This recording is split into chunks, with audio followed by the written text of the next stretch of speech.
I have to turn this way. I don't like going this way, but I have to. So you can see the whole picture. See the whole picture.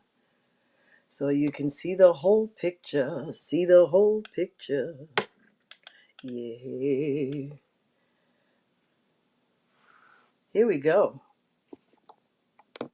Here we go. All right. So, starting over.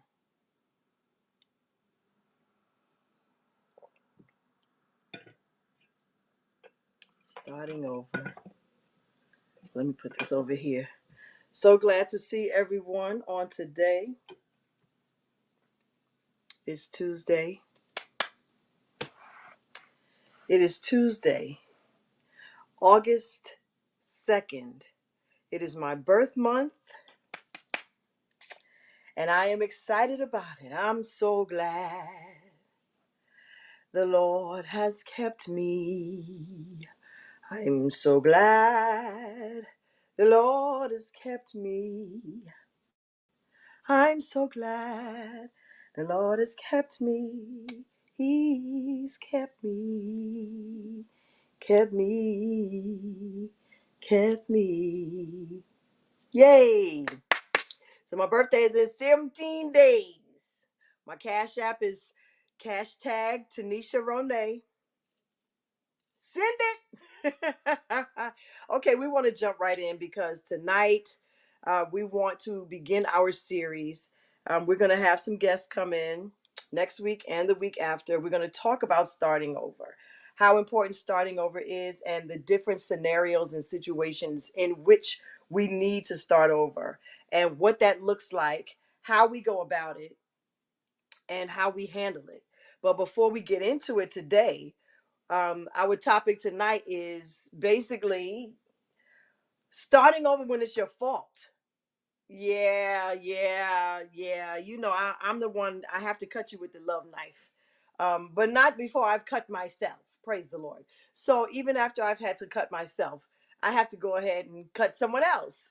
But it's all love, as you know. It's all love. And tonight, first off, I want to say to you, thank you for joining me. Secondly, I want to say I am a special occasion. Thirdly, I want to say you are a special occasion. And I'm so grateful for the opportunity to share with you the message of the special occasion every single Tuesday night. It blesses my whole entire life and my soul to be able to share this message with you because of what it means to me.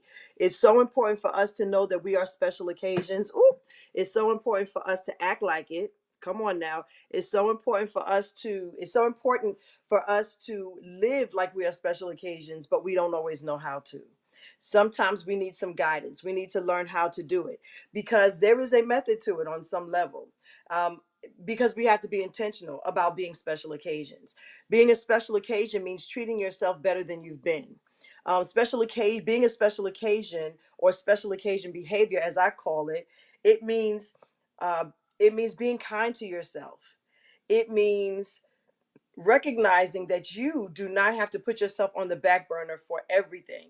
It's a myth that everyone has to go before you and you have to be last. There are some instances in which that may make sense, but it should not be a lifestyle. No, I'm not saying be inconsiderate to other people. I'm not saying don't think about anyone but yourself, but it doesn't necessarily mean to think less of yourself. You know what I mean? It doesn't mean think less of yourself. Now, when you're being considerate, you're thinking of yourself less in that moment, but that doesn't mean that that has to be your entire lifestyle. Someone's got to take care of you, right? Who's going to do it? Someone's got to be there for you. Who's going to do it? We can't always rely on friends and family, not to say that they won't be there for us. But at the end of the day, no one is going to celebrate us like we celebrate us ourselves. So we, as special occasions, we have to step up to the plate. And we have to know how important it is for us to treat ourselves in ways that we can be proud of. I want to be proud of the way I treat myself. You understand? That's what I want. I drink out of this glass because I think it's pretty, because I like it and I think it's pretty. And because I like it and I think it's pretty, guess what? I'm gonna drink out of it, and I'm not gonna wait until we're having some type of a special occasion. I'm not gonna wait for a special event to drink out of my glass. I'm going to drink out of my glass because I love my glass, and it's a pretty glass, and it's a huge glass, and it holds 33 ounces. And it's probably not even really a glass, but it's a glass to me. So guess what? It's gonna be a glass to me. Okay, so let's get into it. Starting over. Now, what does it mean when you start over? It means that you have to go back to a specific place where you were, or you have to go to a different place where you had been before because of the fact that things have changed, because of the fact that there may have been a mistake made, there may have been an accident, an issue, something may have happened that requires you to begin again. Sometimes we just have to begin again. Life happens, right? Life happens, and sometimes we just have to begin again. And in beginning again, a lot of times that just requires us to be a little bit strategic in what that looks like. So, when I graduated high school, I went straight into the workforce. I went straight into corporate America. I went straight into the workforce, straight into it, right? Hold on. I got a job with a company right out of high school. I went straight into corporate America. So my story, basically, my corporate story starts very young on in my life. I was still a teenager, basically. I had a job, I was working, and I was extremely immature. I was so young, and I was still very, very immature. Now, you couldn't tell me I wasn't grown. You couldn't tell me that I had it all, that I didn't have it all together. Excuse me. You couldn't tell me that I wasn't the ish. You couldn't tell me that I didn't have the world in the palm of my hands. I thought I was the Lord, I guess. But I really was very young. I was very naive. I was very inexperienced, naturally. I was very, very headstrong. I really just didn't think anything could happen to me or anything bad could happen. I didn't think that, I just thought it was all about me at that time. And like I said, I was young. I thought it was all about me. And so, because of the fact that I was young, because I was so young, and it's not that I didn't necessarily have discipline, because my parents raised me right. Now let's listen. Let's not get it twisted. My parents raised me right. They raised me right. They raised me to be respectable. They showed me what a work ethic looked like, so I knew to get up and go to work every day. They showed me what that looked like. So because they showed me what that looked like, I knew that I was supposed to go to work every day. I knew that that was what I was supposed to do. I did it, but I also did little things like, oh, I got paid on Thursday, so now I don't want to go to work on Friday. So I every almost every pay Friday after I got paid on Thursday, I found a way to be sick. I found a way to not have a reason to come in. That was dumb. Just dumb. You know what I'm saying? Immature and dumb and young, right? Excuse me, but it was all a part of my mature, my maturation process. Because I still at some point I had to learn. I used to do crazy stuff like sit on the phone and talk because I used to hear older women, like at church or wherever that I was, talk about, oh, they were at work and they were talking to so and so on the phone. So I thought it was okay to do that. I thought, oh, okay, I'm gonna talk on the phone. So I would just be on the phone talking to my friends, just talking to people on the phone. And the thing is, my voice carries. I have a big voice. So I was sitting at a cube with there were five other women around me, and they were short cubes, so everything you did or said could be heard or seen. That's what I did, honey. I would sit there and I would just be talking on the phone. And I remember one time my supervisor came out and she was like, Nikki, because I told them to call me Nikki. Even that, I told them to call me Nikki. She was like, you've been on the phone for 45 minutes, you should come off. And I was like, oh, okay. I got off the phone, I went back to work. I really I knew that I had done something wrong, but I wasn't thinking. I really wasn't thinking that, this could cost me my job. Then, at the time, we used to have what are now memes. We used to have these little, papers that we would put up on our desk that looked like a meme. And I had put up one that says something about how did I say it? It says something along the lines of um something about it says something about slavery. Yeah, I was very politically incorrect. It says something about slavery. It was a joke, but it was in very poor taste. Very, very, very poor taste. And I put it up in my cubicle, and like all of our, oh my God, all of our analysts, they all, oh my gosh, they got so mad. They were so upset. They were so offended by it. And they said something to me, one of them had said something to me about along the lines of, I don't think we treat you like a slave. They were very, very, yeah, the people there were very, very sensitive too. So I was insensitive to the fact that they were sensitive on top of that. So, yeah, excuse me. So I made some moves that were extremely, extremely immature, extremely in very poor taste. I was in love, so I was always with my boyfriend and hanging out with him and spending all my money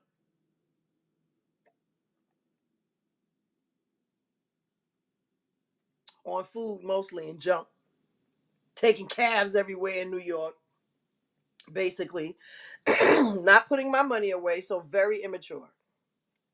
Very, very, I'm just trying to paint this picture for you. Very, very immature.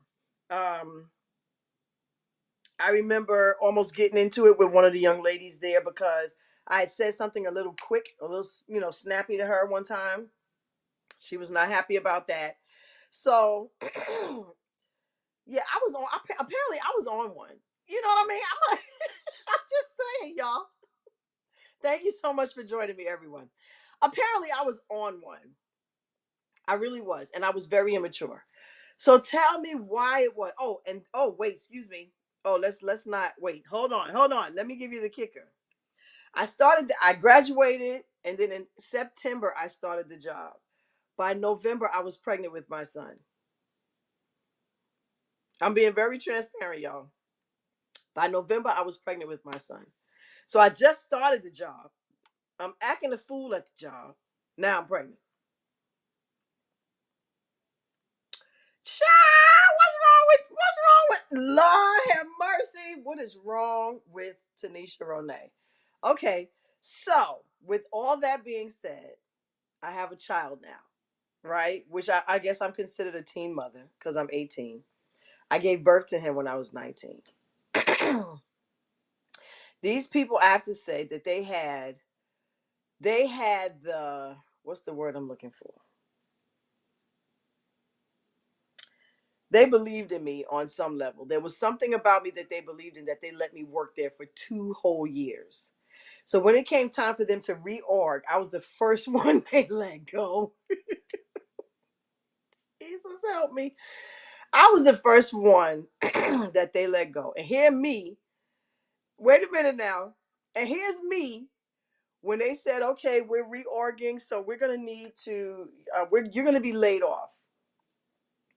This fool bust out crying. Oh my God! Oh my God! How am I take care of my son? How am I gonna take care of my son? Oh my goodness! I'm not, like I said. I lived in a very, my world was very small apparently because I didn't know anything outside of what I had already been exposed to. This was already, an exposure, a broadening of my horizons as it was. So that was about all my world consisted of. And I was like, oh my God, I'm not going to be able to take care of my son. How am I going to do that? Oh, I was destroyed. I was tore up. I was messed up. I just can't, when I tell you I carried on, you would have thought that, when I tell you, you would have thought that the world had ended. You would have thought that it was over. You would have thought that, that was just it for me. And in all actuality, it was the beginning of something else because I needed and had to start over. Um, if I had needed a referral after that job, I'm thinking I probably would not have gotten it, or it would not have been a good one because I can't say that I was the best employee. I still did my work. I still did what I was supposed to do. I learned everything that I could. Excuse me. I had a team leader who I knew didn't care very much for me. As soon as I started the job, she just like stopped talking to me. She was real standoffish towards me. I didn't understand why, but she just was. So, um, Somebody had noticed it. The guy who did the mail, he noticed it, and he was like, well, she's single and she doesn't have a boyfriend like you do. And your boyfriend comes up to see you and visit you. And that was another thing. I had people coming to see me. It was just real disrespectful and extremely unprofessional. And she sees that and she's jealous. And I was like, okay, whatever. I don't know about that life. So when it all came down to it, they let me go. And I was in a place where it was like, I knew that I couldn't sit on my behind. I knew that I couldn't just sit there and do nothing because of the fact that I had a son to take care of. I couldn't just sit around and do nothing. I wasn't going to get on welfare. For me, I didn't want to do that. So I had to start over. And instead of me getting another job, what I did was I had to first breathe. And I think that what happened was it was a good thing for them to let me go because of the fact that it helped me to start growing up. Right, we did used to see each other on Fulton Street, right? Exactly, it was around that time, Hopi. So, um, so what happened was, I really had to grow up, and I had to make a decision. So, the first thing I thought was I probably need to get another job, but I couldn't do that. I couldn't do that. Um, because I thought that it was going to be really hard for me to do that. I didn't have a resume. That was my first real job. So what I did was I got on unemployment, which at the time back then, unemployment was enough to sustain you, especially when you were still living in your parents' house. I was living with my parents. So I got on unemployment and I enrolled in beauty school. Um, I started beauty school probably, when did I start? I was about to start while I was working. I was going to work during the day, go to beauty school at night, but that was just too much for my family. It was too much, to take care of my son and everything. So I enrolled in beauty school, and I had to first. Well, let me before I go to that part, and because I have to get to what this is about. It was definitely my fault that I was the first one to go. It wasn't because I was the last hired, because other people came behind me. It was because when people really value you and value what you do, they're going to hold on to you at all costs. I knew that my behavior and the way that I was carrying myself, that it wasn't going to bode well for me as time went on. I my behavior, once I had my son, my behavior was better, but I had to say that the damage had already been done. I had already been being seen in a certain light. People are going to see you the way that they want to see you. You know how that is. People are going to see you the way that they want to see you. They're going to look at you the way that they want to look at you. They're going to draw their own conclusions about you, and it's not your job to change their mind. That's something else that I learned. People are going to feel the way that they feel about you, no matter what. It's not your job to change their mind. You can't, because you will exhaust yourself. You will do yourself so much damage by trying to change the minds of people who think negatively about you. You will do yourself an extreme disservice by trying to, cause people to like you, or cause people to think differently about you when they've already made their minds up about you. The only thing that you can do is be who you are and be the best that you can be the best version of you that you can be, and keep it moving. They're going to feel the way that they feel. They're going to think that there are many people who have drawn conclusions about me. There are many, and I used to feel like I needed to change their mind. No longer. I don't do that anymore. So, with that being said, I realized that it was time for me to start over. And instead of me starting over with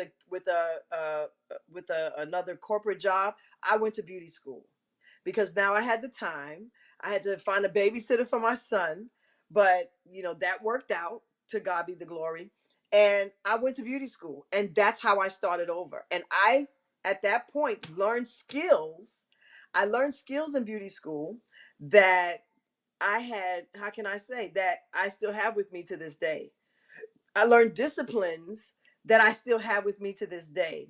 I was different, and I appreciated it. And the thing about it is that it never leaves you. It was always in me. It was something that I always wanted to do. I guess I was following in my sister's footsteps on some level because she went to beauty school. She's a hairstylist, um, a cosmetologist, if you will.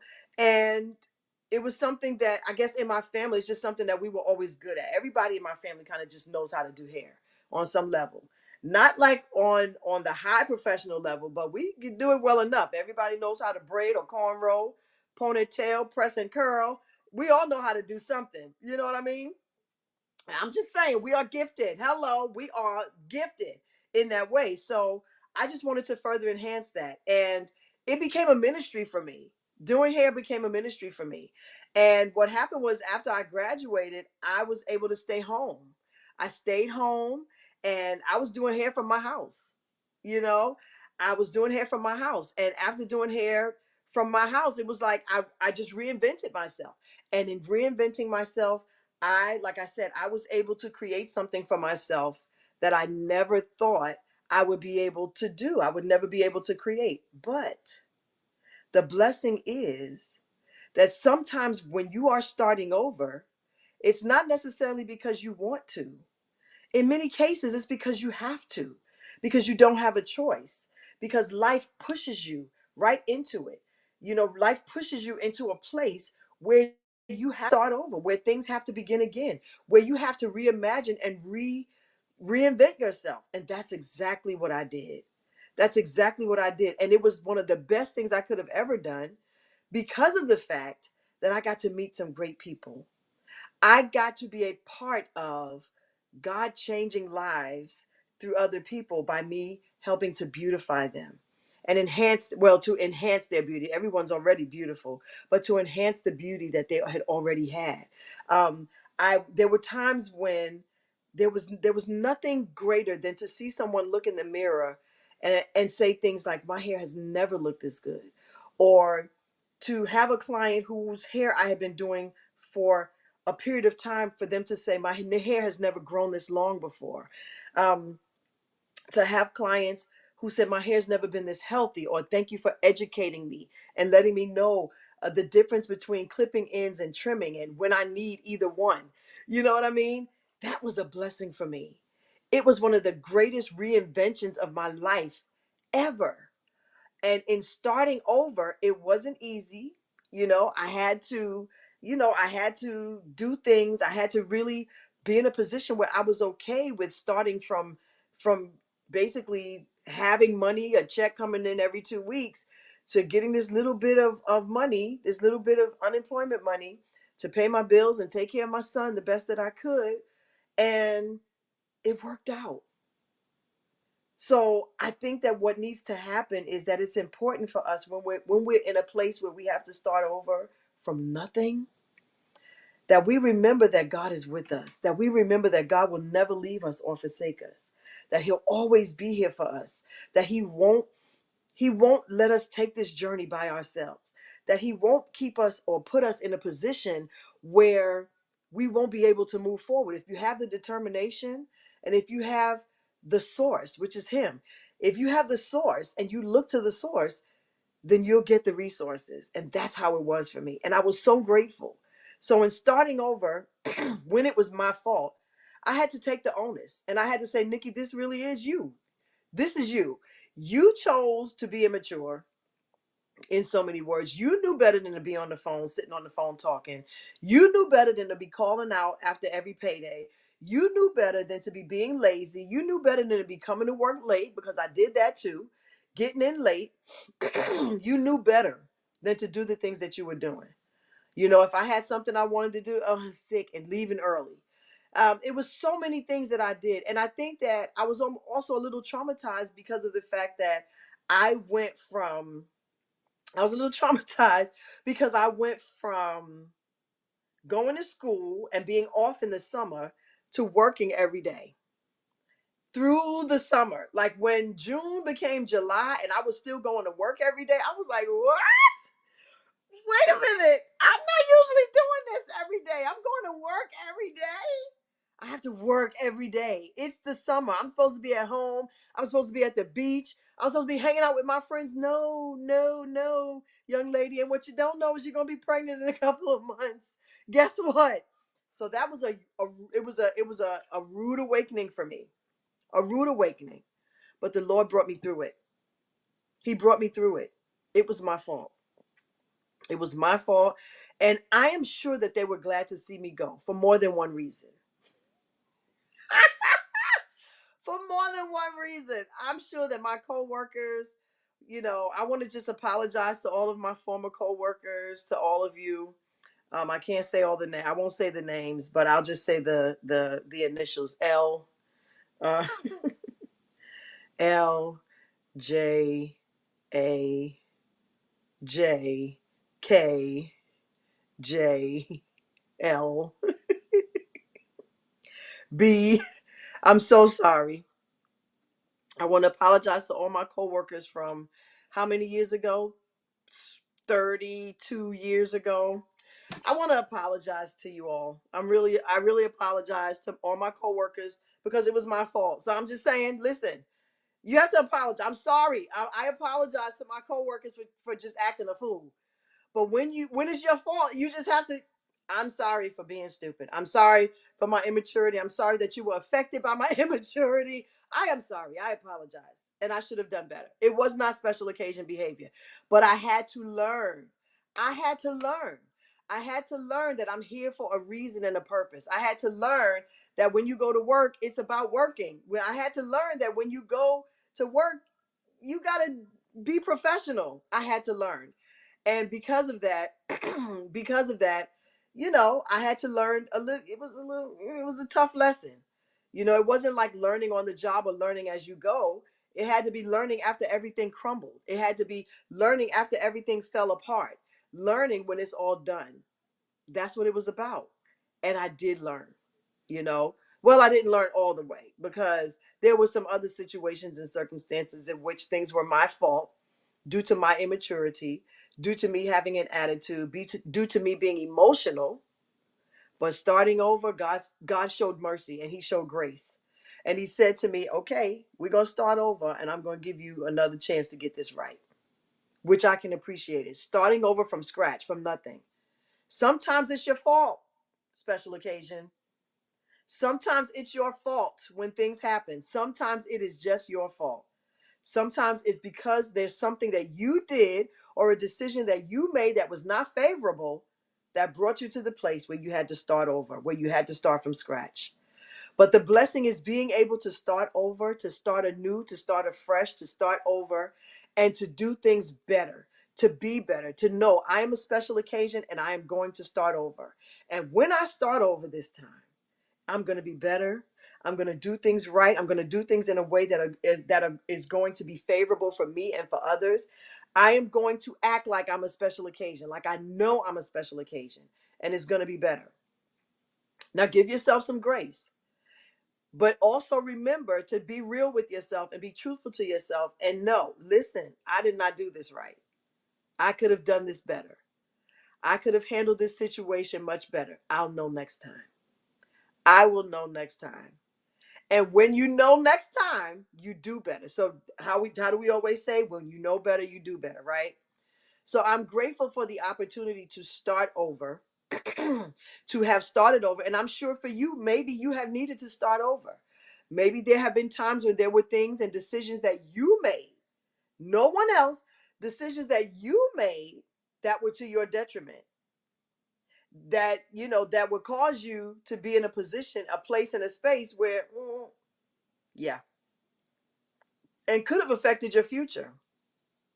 I know it did for me.